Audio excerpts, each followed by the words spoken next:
¿Reforma fiscal para qué? ¿60,000 millones de pesos para qué? ¿Para seguir aumentando la vagancia de dirigentes del PRM? Bienvenidos a un nuevo episodio de Drive. Mi nombre es Marino Marrero, en compañía de nuestros hosts Miguel Montero y Félix Rosario. Hoy, un plato fuerte, señores, que me nace con una inquietud. Siempre desde los principios de la carrera de Derecho me preguntaba, ¿por qué existen leyes que transforman una sociedad mientras otras terminan olvidadas, archivadas o simplemente nunca se cumplen? ¿Por qué solemos pensar que las leyes nacen entre debates, comisiones, en el Congreso, votaciones? Pero en verdad va un poco más allá. Este es el caso de hoy con nuestro invitado especial. Hoy tenemos una figura emblemática y si hablamos de sus principios, que es por donde debemos iniciar, esa ley creo que es la ley más humana que tiene el Congreso de la República Dominicana, que nace de vivir esa necesidad sentida de ser miembro de una familia de 10 hermanos, donde uno de ellos tiene una discapacidad, y desde ese principio nacer y soñar con poder legislar una ley para los sordos. Señores, demos la bienvenida a este espacio a Rafael Tobías Crespo. Gracias, Marino, gracias, Miguel y Félix. De verdad que afortunado y agradecido de compartir en este espacio y dándole también las salutaciones a todos los que siguen esta plataforma y este espacio, y presto a compartir con ustedes no solamente los temas legislativos, políticos, sino también de los temas que afectan al pueblo dominicano. Okay. Bueno, Tobías, antes de iniciar y actualizar el contexto de lo que se está viviendo actualmente, es bueno recordar lo que tiene que ver con eso, que esa promulgación de la ley de movilidad y tránsito, que ya vamos para casi 10 años de haber sido promulgada, y que en ese momento pues significó importantemente ese destrone de alrededor de casi 12 instituciones que existían en ese momento, y que cualquier persona que quería percibir ingresos y poder manejar dinero, solamente tenía que crear una empresa y ponerle varias T al final al nombre, y ya tenía la posibilidad de administrar fondos. Pero con esta normativa de la ley de movilidad y tránsito, pues se destronó todas esas cabezas que existían en ese momento, y le dio la oportunidad de que pueda una sola institución pues manejar mayormente los procesos. Sin embargo, sabemos que en la actualidad todavía sigue siendo un gran problema un problema mayúsculo, el tema del tránsito en República Dominicana, y queríamos saber de su parte cómo ve el panorama en el presente y en el futuro del tema del tránsito en República Dominicana. Bueno, en primer lugar, la ley ya lleva alrededor de 9 años. Incluso le estoy dando una primicia y lo estoy invitando para el día 9 de julio a las 7 de la noche en la biblioteca, en el auditorio Profesor Juan Bosch de la Biblioteca Nacional Pedro Enrique Ureña, que voy a poner en circulación precisamente esta ley, pero desde el punto de vista de todo lo que ha ocurrido desde mi llegada por vez primera en el 2004, que fui designado como director de la DGTTT, que como tú decías,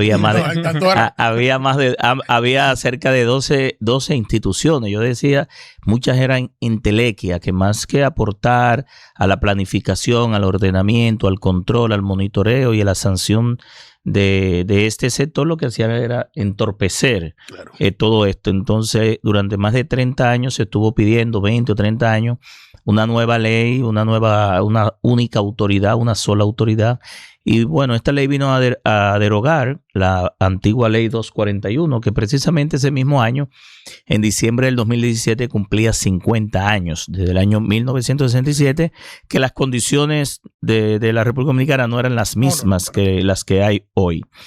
Esta ley fue diseñada, porque nosotros los legisladores, los congresistas, somos o pretendemos ser los arquitectos de la sociedad que uno quiere, ya no para uno, no para regular y legalizar el caos y el desorden existente, sino para nuestros hijos, nuestros nietos, nuestros bisnietos, para las próximas generaciones.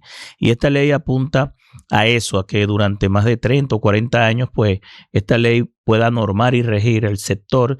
Y lo digo porque a 9 años ya de haber sido promulgada y estar en aplicación, no se ha cumplido ni siquiera un 10 ni un 15%. El primer aporte sí que se cumplió favorablemente, digo yo, es la reforma institucional. Hoy tenemos el Intran, que aunque no ha tenido la fortaleza, la credibilidad que nosotros aspiramos, nosotros incluso no éramos ilusos porque conocemos el Estado. Yo dirigí tránsito terrestre durante 6 años y con esa ley pues hubo mucho cerebro trabajando ahí. Nosotros duramos 12 años trabajando esa ley, del 2005 hasta el 17, que finalmente fue promulgada. En el Congreso duró casi 6 años, 5 años y medio. Hubo una comisión que yo presidí, que era la Comisión Permanente de Obras Públicas. Hoy se llama Comisión Permanente de Movilidad y Transporte, porque se hizo una ley específicamente, una comisión específicamente para esa ley, para fiscalizarla. Y lograr que se aplique. Ahí está presidiendo la Bray Vargas, diputado de Santiago. Nosotros somos miembro asesor de esa comisión permanente y en ese sentido le dedicamos miles de horas en comisiones, como decía Marino, reuniones de comisiones, vistas públicas. Precisamente en esa biblioteca, en ese auditorio, hicimos una vista pública para escuchar al país. Escuchamos a todos los sectores, el CONE, la IRD, la ANCHAR, los navieros, el ANGE, los transportistas, todos los funcionarios que de una u otra forma te decían por un lado que sí, que estaban de acuerdo con la ley, pero por el otro obstaculizaban su aprobación porque perdían poder, porque la institución que dirigían pues finalmente ya no existe. Se eliminó la OTTTT, se eliminó la DGTT, se eliminó el FONDET, se eliminó el CAR y también la caja de jubilación y pensión de los choferes. Y se redefinió o se redefinieron los roles y atribuciones de lo que era la ME, que pasó a ser la DGC, y no es un cambio de nombre, no. Es ya dándole un carácter legal, porque nacional, la ME era metropolitana, estaba por decreto, y aunque hubo un referimiento en la ley 96-04, que fue una reforma policial que se hizo antes de Hipólito Mejía salir de la presidencia, pero no se definieron lo que son las atribuciones de esta autoridad ya con carácter nacional, sus competencia, cómo iba a abordar el tema de la fiscalización en las vías, cómo se iba a llenar el acta. Ahí se desarrolló todo un tema incluso de las investigaciones. Cobro de multas por la parte de la Procuraduría. Las investigaciones técnicas bueno, antes tenía el control de las multas la ME. Nosotros pero sabemos la consecuencia de eso. Sí, ahí se borraban las multas y hubo hasta coroneles sometidos.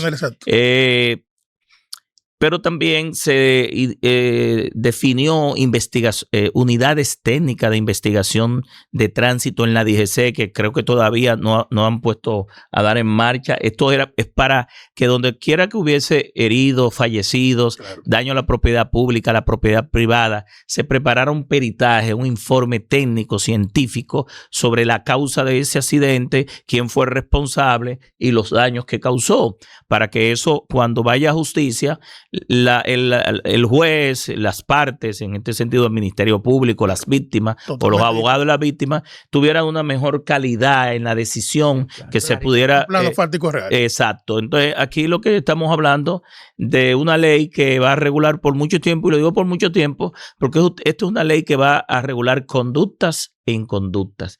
Y es muy difícil cuando tú tienes que cambiar todo un tema. Yo digo que la única forma que tú logras un cambio de actitud en las personas es de dos formas: a Dios rogando y con el mazo dando. Es decir, te educo, te concientizo, te capacito, te oriento, y si te me sale la raya, pues te aplico el régimen de consecuencia, el régimen sancionador. Entonces, esas son las únicas dos formas, resumiéndola, porque la ley es muy compleja. Sí. Estamos hablando de un código. Es el único país del mundo que tiene un código de la movilidad que es muy consustancial con la municipalidad. La movilidad sostenible, que tiene que ver con el desplazamiento y el movimiento, no solamente de las personas, de las mercancías, en todas las modalidades, a pie, en bicicleta, en patineta, en motores y en cualquier tipo de vehículo, pero también del transporte terrestre. Aquí no había una ley de transporte terrestre. Aquí no había una ley de movilidad. Aquí no había una ley de seguridad vial donde se definieran los delitos contra la seguridad vial. Teníamos una simple ley 241 que ya incluso estaba obsoleta. Mucho de lo que estaba ahí ya pasó a ser... sí, la multa más alta eran 25 pesos. 3 pesos. 3 pesos, 5... Increíble. 15, y en ese sentido se actualizaron con la ley 12-07 que fue sometida en un momento por el ex senador Domínguez Brito y es procurador de la República, donde se llevó a una quinta y a una tercera parte del salario mínimo del sector público, que en ese momento eran 5,000 pesos. Por eso ustedes ven, y todavía sigue así. El régimen de consecuencia no ha empezado. Es decir, nosotros seguimos teniendo una ley nueva, porque es nueva, aunque tengamos 9 años, con sanciones viejas. Claro. Y mientras eso ocurra, Código Penal, la gente va a seguir entendiendo que violar o no violar la ley da lo mismo. Entonces, por otro lado, también el gobierno tampoco ha iniciado una de las políticas públicas más importantes sobre la cual nosotros le dedicamos mucho tiempo. Hay 3 artículos en esa ley y dejamos una institución que algunos querían eliminarla, que era la ENEVIAL, la Escuela Nacional de Educación Vial, que fue creada por decreto por el presidente Leonel Fernández en el 2009. Yo fui a esa inauguración siendo director general de tránsito, pero eso era una allá en la calle Danae. De la dirección. Sí, pertenecía a la OPRE, al FONDE y a la OPRE, pero eso eran de las cosas que empezaron es decir, el primer desorden que había era desde el Estado. La dispersión. Era una dispersión. Había una ley que marca quién es el órgano regulador. Por ejemplo, educación vial la daban 5 instituciones mínimo. Y uno se preguntaba qué es lo que estamos enseñando. Yo soy académico.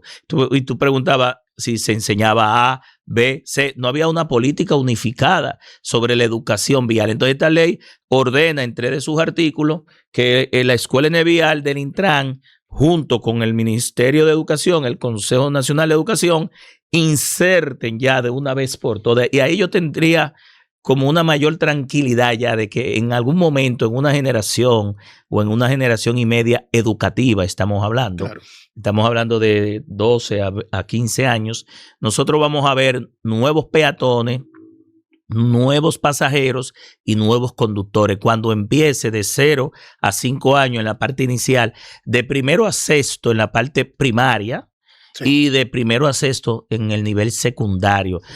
Nosotros en todo ese ciclo educativo, ver, por ejemplo, que esa salida, sobre todo de los politécnicos, porque el que esté en un politécnico, que hay miles de estudiantes en los politécnicos, va a utilizar casi irremediablemente la licencia de conducir como una herramienta de trabajo, claro que sí, porque va a poner un taller, va a poner un salón, va a poner un emprendimiento, va a poner un negocio y va a tener que movilizarse, va a tener que tener un vehículo.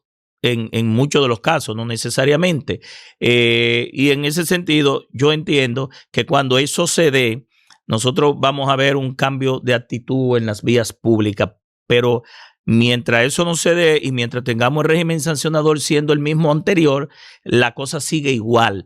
En ese libro, por ejemplo, yo hago una crítica de lo que falta por hacer durante estos 9 años. Determino los aportes porque sí se han hecho avances, sino nosotros tampoco pretendíamos que a la distancia de un clic nosotros íbamos a tener un cambio de la noche a la mañana, porque conociendo el Estado, en un 10%. Conociendo el Estado, nosotros sabemos que hay elementos que de manera gradual y de manera transitoria tienen que irse dando. Claro. Es decir, que en ese aspecto nosotros creemos que la ley que nosotros pensábamos que en 5 o 7 años ya se iban a ver algunos aspectos de manera estructural visualizándose, por lo menos en las vías públicas, porque también aparte del desorden institucional desde el Estado, hay mucho desorden en la justicia y ustedes si saben de derecho 100%. y conocen de derecho, saben que realmente en los tribunales se dan muchas situaciones también. Yo creo que ahí hay que también mejorar y reforzar, porque en definitiva, ¿qué hace la mayoría de las personas? Lamentablemente, nosotros creemos que los accidentes los mandó Dios, que lo mandó el destino, y no es así. Que incluso a nivel internacional ya no se le llama accidente, porque los accidentes son inevitables. Claro. Las colisiones son evitables, ya se le llaman colisiones. Sí.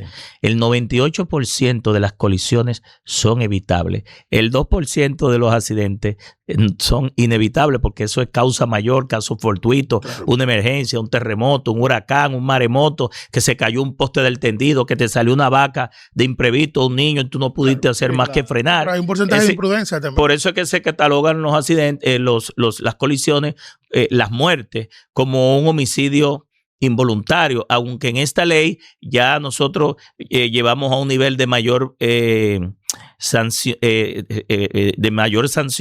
y determinamos lo que son las agravantes, sí. Cuando concurren varias agravantes, claro. Y donde el conductor sabe que si está haciendo carrera de auto en la vía pública, si está conduciendo bajo los efectos del alcohol o de la droga, donde si está conduciendo de manera imprudente, si no tiene la inspección técnica vehicular, la licencia de conducir, hay creo que 6 o 7 agravantes que las víctimas al Ministerio Público, dependiendo, pueden pedir una mayor gradualidad hasta la pena máxima que establece esta ley, que es 3 años de prisión.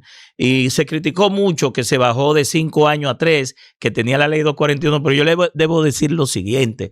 Nosotros, los legisladores, tampoco podemos estar fuera de la realidad de RD. 100%. Aunque tú hagas una legislación comparada, y esta ley tiene mucha legislación comparada porque comparamos normas de España, de Colombia, de Argentina, de Costa Rica, de Puerto Rico, porque yo estuve en todos esos países cuando fui director de tránsito y también trabajando la ley.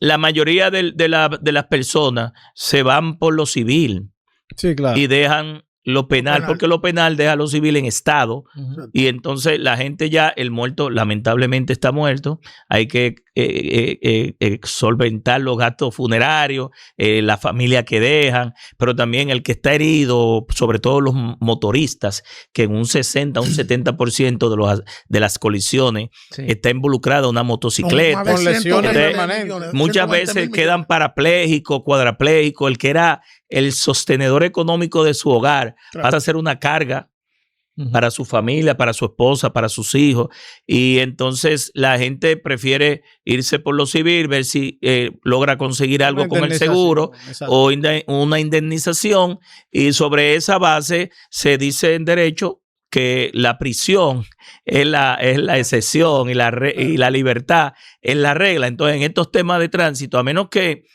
se demuestre que el vehículo fue utilizado, ¿verdad?, con un dolo, con una intención, de manera intencional, pues ya tú podrías, en vez de utilizar la ley 6317, que creo que son los artículos 302, 303 y 305, en el 283 es que empieza el régimen sancionador, pues tú puedes apelar entonces a las mayores sanciones, que es el Código Penal, que ya tú demuestras que hubo una intención. Pero ahí esa carga, porque hay que estar claro. Hay que analizar si es que no hay voluntad o liderazgo político para poder enfrentar esa masa de motores, señores, porque ahí estuvimos viendo hace unos meses que hay algo que hay que aclarar. O sea, aquí todo lo que pasa en tránsito se lo pegan a la ley y no es así. Hay situaciones que despegan, que no hacen esquina y que tenemos que aclarar. Miren, esa carga de más de 120 mil millones, el arrastrar esa maleducación vial que tienen los motoristas, viéndolo desde el punto de vista de que en las calles andan con un chaleco atrás, llamando a la violencia, o sea, de una manera increíble. Que eso no sé por qué la policía no actúa en ese sentido. Yo hice un llamado, yo dije que ahí en la parte de motocicleta deben haber carteles, claro, porque aquí nunca se había visto ese nivel de delincuencia en la motocicleta. Y ahí hay muchos padres de familia que esos delincuentes le están dañando la gallina de los huevos de oro. El chaleco no es para propaganda comercial ni política. El chaleco, y sobre todo nocturno, para que sea retroreflectivo para en la noche, pero en el caso específico la ley establece el número de la placa en el chaleco, en el casco, para que haya una mayor identificación y seguridad, porque sobre todo la motocicleta puede ser utilizada para sicariato, para atracos, para robo, para ratería común, y casi siempre andan dos en motocicleta, nunca anda uno solo, a veces uno va y el otro remata, es decir, que estamos hablando de que hay que separar el grano de la paja, y hay mucha gente trabajadora que utiliza la motocicleta como le llaman el bucamoro, que lo utiliza no solamente como mototaxi, que es transporte de pasajeros en motocicleta, sino como delivery, como mensajería, y a algunas personas para transportarse de manera individual. Pero yo soy de los que entiendo que hace falta voluntad política, hace falta recursos presupuestarios, hace falta mucha capacitación a los transportistas de todas las modalidades, en las escuelas, hasta en la universidad. La ley lleva la educación vial en la universidad y la lleva a nivel empresarial. Las empresas que tienen flotilla, porque ¿qué pasa?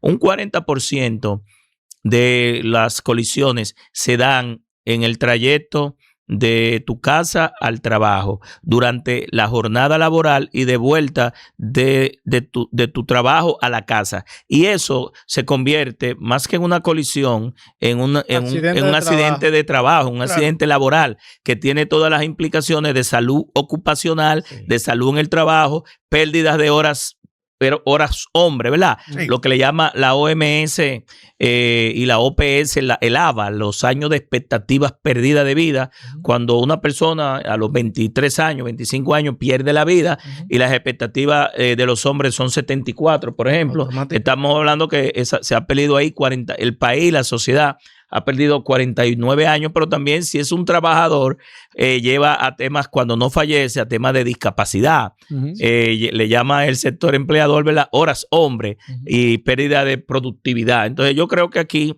hay que concientizar a todo el país. Ustedes están en los medios de comunicación. Yo siempre he abordado a ver si algunos de los periodistas se motivan, porque en muchos países se crean asociaciones de periodistas, de comunicadores en pro de la seguridad vial y de la educación vial, manejando el tema de manera muy responsable, porque también aquí hay mucha gente que utilizan los micrófonos y las plataformas para manejar los temas de manera no tan responsable y a veces hasta aprovechándose del dolor de las víctimas, poniendo imágenes de personas con desmembradas, ¿verdad? En accidentes de tránsito, que incluso ya hay una ley que prohíbe la publicación de estas imágenes. Pero en el caso de la ley particular, que veo que tiene más de 70 artículos que van dirigidos más a la alcaldía. 75 artículos. 75 Yo preparé una presentación que se llama precisamente así, el rol de la municipalidad y la alcaldía. Te la voy a enviar, Félix, de cara a la ley 6317. ¿Y cuáles serían esas iniciativas que se tomaría desde la alcaldía? No, pero sería imposible. Precisamente, parte de lo que iba a comentar, no es posible que la ley de movilidad y transporte alcance su máximo desarrollo sin la intervención de los gobiernos locales. Primero, porque en virtud de la ley de los gobiernos locales, parte de su responsabilidad primaria es el tema del tránsito. Eso por un lado. Y segundo, la organización del territorio dentro de una determinada demarcación depende de los gobiernos locales. O sea, el tema de permiso de uso de suelo, aprobación, las paradas, terminales, aprobación de construcciones sin la cantidad de parqueo requerido mínimo, que en parte crea entonces, porque necesariamente los vehículos terminan utilizando la vía pública como parqueo, el tema de la ocupación de las aceras también. Falta de planificación urbana. Todo ese problema que depende del gobierno local impacta de manera directa en la movilidad y el transporte. O sea que no tendría necesariamente que haber una vinculación entre las políticas municipales con efecto en la movilidad y el transporte. Claro, mira, Félix, nosotros nos cuidamos mucho durante todo el tiempo de discusión porque éramos 15 legisladores, pero también fuimos al Senado a acompañarlo a ellos a las discusiones cuando fue allá al Senado, porque tiene que ser aprobado por ambas cámaras. De no tocar o de no caer en un tema de conflictos de competencia entre la autoridad nacional, que en un caso es el Intran, pero que también puede ser la DGC, que tiene función de fiscalización, monitoreo y control, y la municipalidad. Y hasta en la definición dejamos bien claro lo que es el ayuntamiento como el ejecutivo, el administrador del territorio. E incluso la alcaldía tiene una área normativa que es el Consejo de Regidores, que aprueba ordenanzas y normativas en áreas locales, siempre y cuando no entren en conflicto, y ahí la ley habla muy claro de la jerarquía, de la normativa jerárquica de las leyes y de las normas.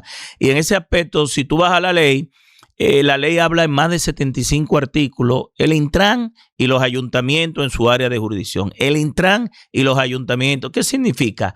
Que las alcaldías todavía, hoy por hoy, siguen dejándole a la Autoridad Nacional, Obras Públicas, al Intran, a la DGC, en este caso a OPRE, que ahora es la EMT, la Empresa Metropolitana de Transporte, los temas que son locales y que deben ser de la alcaldía. La alcaldía es responsable de todo lo que tiene que ver con la movilidad, con el transporte, con el tránsito y la seguridad vial urbana, local, en el territorio de su competencia, con todo. El Intran, si tiene que hacer alguna intervención en el territorio local, debe coordinar y pedir autorización de la municipalidad sobre cualquier política pública que vaya a hacer a nivel local. ¿Ustedes recuerdan los famosos giros a la izquierda? Esos giros a la izquierda obligaban que el Consejo de Regidores aprobaran eso o lo desaprobaran o dijeran, no, mira, aquí se puede, aquí no se puede, aquí, porque todos esos cambios son regulaciones municipales. Sí, pero se hacen bajo un estudio de aforo, un estudio de tráfico. Claro. No es porque Tobías Crespo dijo, no, prohíbeme el giro a la izquierda aquí, que me beneficia a mi empresa o que favorece o que perjudica a mi competidor, que a veces se da. La gente te pide decisiones que van en beneficio tuyo y afectan a otros. Sí. Yo decía que a veces a mí me pedían semáforos políticos, que cualquier persona quería un semáforo y no necesariamente la respuesta de ese cruce era un semáforo, podía ser otra solución. Entonces, la municipalidad tiene competencias en el ordenamiento de las aceras, de los contenes, de las calzadas, es decir, del reordenamiento vial, de los cambios de vía, de los cambios de sentido, de convertir la vía en un solo sentido u otro, de prohibiciones en las vías cuando se requiera, y también de lo que es la instalación, construcción, mantenimiento de sistemas semafóricos, sean inteligentes o no, sean interconectados o aislados, pero también tienen que ver con la señalización horizontal y vertical de las vías públicas, con la rotulación, ponerle los nombres a las vías para que cuando Google o Waze tú estés buscando una ubicación, pues llegue más rápido o evite un accidente, porque a veces tú buscando la dirección se te trae a una gente atrás porque tú vas a baja velocidad o buscando dónde que vas a llegar. Entonces, pero también cuando el origen y el destino de una ruta es el mismo territorio, quien debe dar la licencia de operación o lo que le llaman el título habilitante, ¿verdad? El título administrativo, la concesión administrativa es la municipalidad, no es el Intran. Ahora, si es una ruta interurbana, intermunicipal, o en caso de que esa ruta, como ocurre con algunas rutas, que empiezan en Santo Domingo Este y terminan aquí en la UAS o terminan en la feria, ya ahí entonces el Intran entra como ente coordinador sectorial entre el municipio de Santo Domingo Este, por ejemplo, claro, y el del Distrito Nacional, pero le corresponde a ambos alcaldes ponerse de acuerdo en la concesión de esa licencia de operación, sus niveles de servicio, los perfiles de esa ruta, la cantidad de paradas que va a tener, el tipo de vehículo que va a llevar y todo lo que es el monitoreo de y los derechos de los pasajeros, porque esta ley, al no haber una ley de transporte, esta ley ya convierte al transporte de personas y de carga como actividad económica en un sector regulado de la economía, tal cual lo es el sector energético, el sector de las telecomunicaciones, el sector financiero. Es decir, ya los transportistas tienen una ley que le da, porque esa ley dice que las rutas son del Estado, claro, que es el que las construye, el que le da mantenimiento, el que la opera, el que puede operarla, tal cual lo hace con la ONSA, sí, tal cual lo hace con la EMT, que anteriormente era la OPREA, ahora se convirtió en una empresa metropolitana de transporte por mandato de la ley, porque es un operador, al final termina siendo un operador, y el Intran tiene que regular los operadores públicos y también tiene que regular los operadores privados y darle una licencia habilitadora a esos operadores, o como lo hace con los teleféricos. Pero en definitiva, las rutas siguen siendo el Estado, que es el que la mantiene, le da y las puede concesionar. La ley dice por 5 años, aunque el gobierno a través de los fideicomisos extiende ese contrato, sí, porque al final el fideicomiso se resume en el contrato entre las partes, la lleva a 10 años. Tenemos un gran legislador, señores, con una trayectoria increíble, y quisiera saber si con todo este proceso fallido que han tenido los alcaldes en los últimos años, más con este problema que hay en el tráfico nacional, que lo vivimos día a día, estamos viendo a un Tobías Crespo y llevar la teoría a la práctica, salir de la parte teórica, la parte reguladora, a ir a la práctica, a llegar un lunes a las 9 de la mañana, a organizar el tráfico, a implementar esos 75 artículos, a crear esos reglamentos, esas normas desde la alcaldía del Distrito Nacional. Mira, Marino, donde quiera que yo voy o me mandan, ¿verdad? Porque al final yo tengo un puesto, yo tengo un puesto electivo ahora y me mandó el pueblo, y en el 2004 tuve un puesto designado por decreto por el expresidente Leonel Fernández y presidente de la Fuerza del Pueblo, y donde quiera que vaya a nivel público, privado o académico o empresarial, yo asumo mis tareas, yo hago mi clase y asumo mi rol con determinación y con convicción. Lo hicimos en tránsito. Yo fui el director que más tiempo duré dirigiendo la DGTT. Ahí a veces duraban 1 año, 6 meses. Sí. Yo duré 6 años, del 2004 al 2010, y me fui electo diputado. Ahí dejamos 27 proyectos de transformación, de modernización, dejamos gobierno electrónico, dejamos todo conectado en línea. Todo lo que tuve hoy, renovando la licencia en los centros comerciales, las móviles que van viajando por el país, conectadas por redes Wi-Fi, eso fueron ideas nuestras. Nosotros llevamos incluso a implementar un módulo en España, en Madrid, en la Embajada de España, para que todos los dominicanos, no solamente de España, sino de Europa, no tuvieran que bajar aquí a renovar la licencia, y logramos beneficiar en 1 año más de 30,000 dominicanos que estaban en Europa y que lograban mejorar sus condiciones de vida renovando la licencia, sobre todo con España, sí, que se hizo un acuerdo de homologación y canje que benefició a muchos dominicanos y se la intercambiaban por la misma categoría que la que tenían aquí. Si era categoría 4, el equivalente a categoría 4 allá. Ese legado lo dejamos ahí. Nosotros implementamos la licencia de los policías y los militares, que era el Ministerio de Defensa y el Ministerio Interior y Policía, sin ningún requisito, ni le daba teórico, ni práctico, ni depuración, ni tipificación. Nada más llegaba la persona y le daba, y ese policía y ese militar mataba ciudadanos igual que un civil. Entonces los civiles y los policías tienen que tener los mismos requerimientos para obtener una licencia de conducir que un civil. Claro.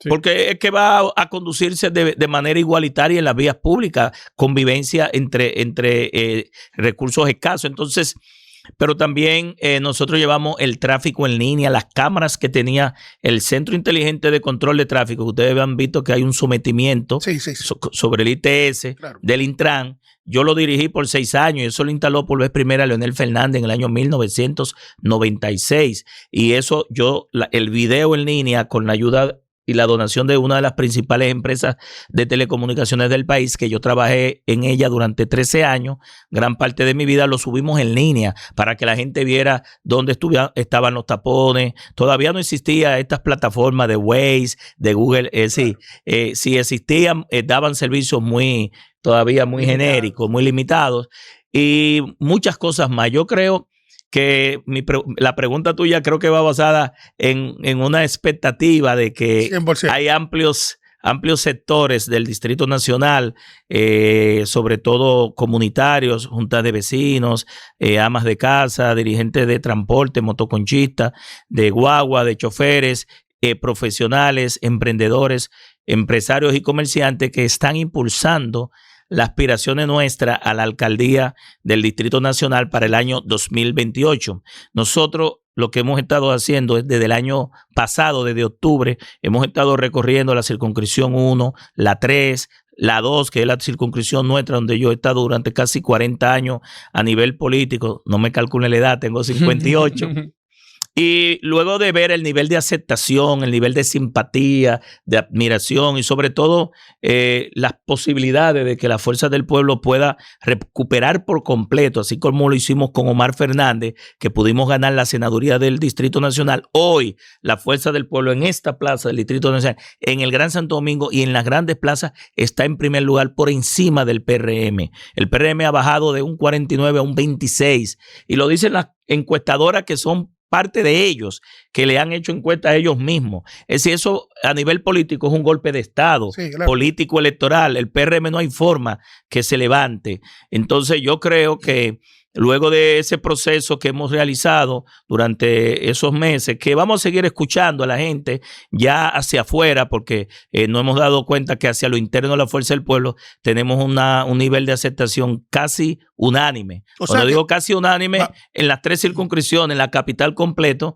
los dirigentes reconocen a Tobías Crespo con el mérito, la trayectoria, con la capacidad de poder dirigir, en este caso, la alcaldía del distrito, que es donde ellos apuntan, de la capital, y sobre todo que como es muy temprano legalmente, yo soy un legislador y tengo que respetar los plazos legales y constitucionales porque hacemos las leyes. Es el año próximo que la ley 33-18, creo que en el mes de julio, empieza el tema de las primarias internas de los partidos.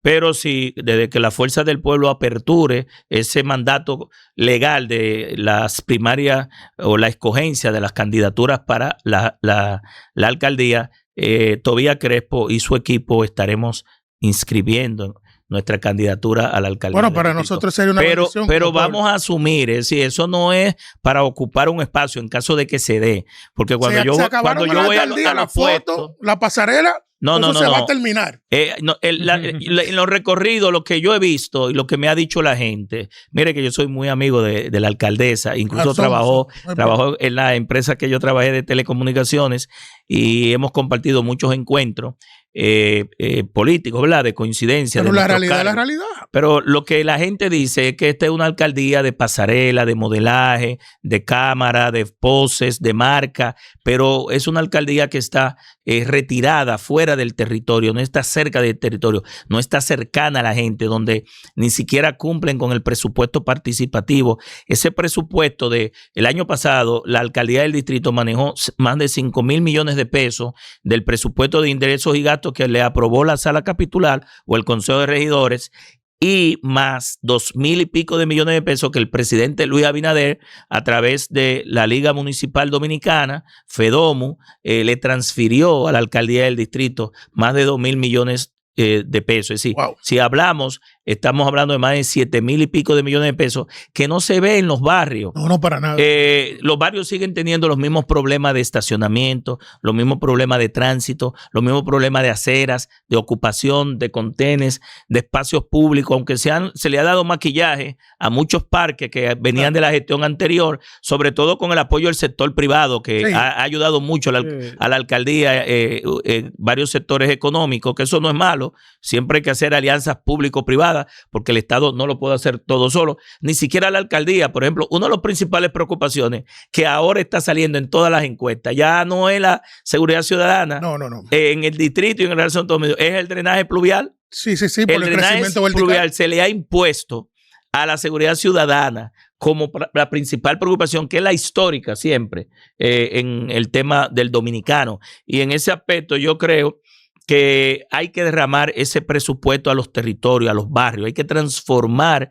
Y nosotros incluso tenemos una propuesta de una alcaldía moderna. Tenemos un proyecto de ley de ciudades inteligentes, de Smart City, donde hemos estado propugnando por el uso de las TICs en todo lo que tiene que ver con el alumbrado público, con la gestión del uso del suelo, del territorio, de la planificación urbana, de la gestión cartesiana, o referenciada de los parques, de las áreas verdes, y por qué no tener contadores, medidores, sensores para tener a través de lo que llaman el Big Data, tomar decisiones, sobre todo que puedan beneficiar a la ciudadanía, lo que le llaman el Internet de las cosas, pero también las tecnologías pueden permitir que las alcaldías tengan un gran portal, que la ciudadanía pueda no solamente tener una ventanilla única para acceder a los servicios, por ejemplo, de los usos de suelo, de la permisología, sino también del pago de los servicios, y que por ahí también se hagan los famosos cabildos abiertos, que las alcaldías pueden escuchar a la población en un proceso de participativo y democrático de consulta, pero también cómo gestionar los servicios de los bomberos de emergencia, las funerarias, los cementerios. Es decir, hay toda una serie de tecnologías que permiten que desde una plataforma bien diseñada, con el uso de la tecnología, pero también con alianzas público-privadas, nosotros mejoremos la calidad de vida de la gente, porque al final la tecnología lo que es un medio, claro, no es un objetivo. Sí. Entonces yo creo en una alcaldía moderna, pero con rostro humano, porque el Distrito Nacional, que es la capital prima de América, viene siendo un centro, un hub económico, social y político, no solamente para el país, sino para el Caribe. En ese punto, yo tenía un profesor que decía, o dice todavía, porque sigue vivo, que la ciudad inteligente necesariamente requiere ciudadanos inteligentes. Sí, ahí hay que capacitar a los ciudadanos. Entonces, dentro de ese punto se habla mucho de la implementación de tecnología, de medidas que tengan que ver con el rediseño, la reorganización, el uso de información, de data para gestionar todos los procesos de la ciudad. Pero la parte del ciudadano, de la persona, del uso y disfrute de los espacios públicos, que se le ha quitado gran parte de esa posibilidad, porque la ciudad, y Tobías yo sé que lo sabe, no se puede ver de manera aislada. O sea, y nosotros nos dábamos cuenta, por ejemplo, cuando aquí hay un problema, cuando se daba una huelga antes en la UAS, el tapón se sentía en Arroyo Hondo.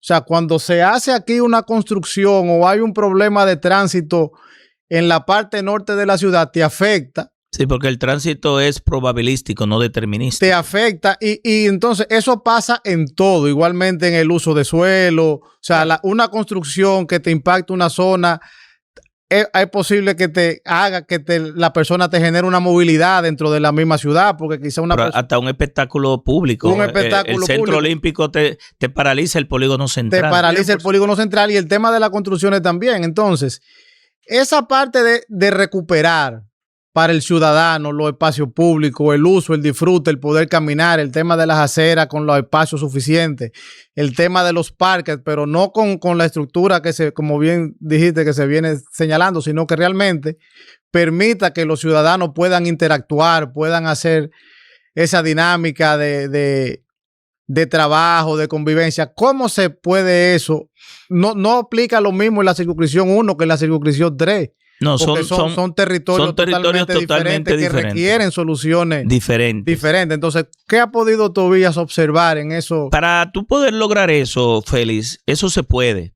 Porque se habla de, como tú dijiste, de los Smart City, y ya más de 480 ciudades se han certificado en Smart City en el mundo entero. La última creo que fue Quito.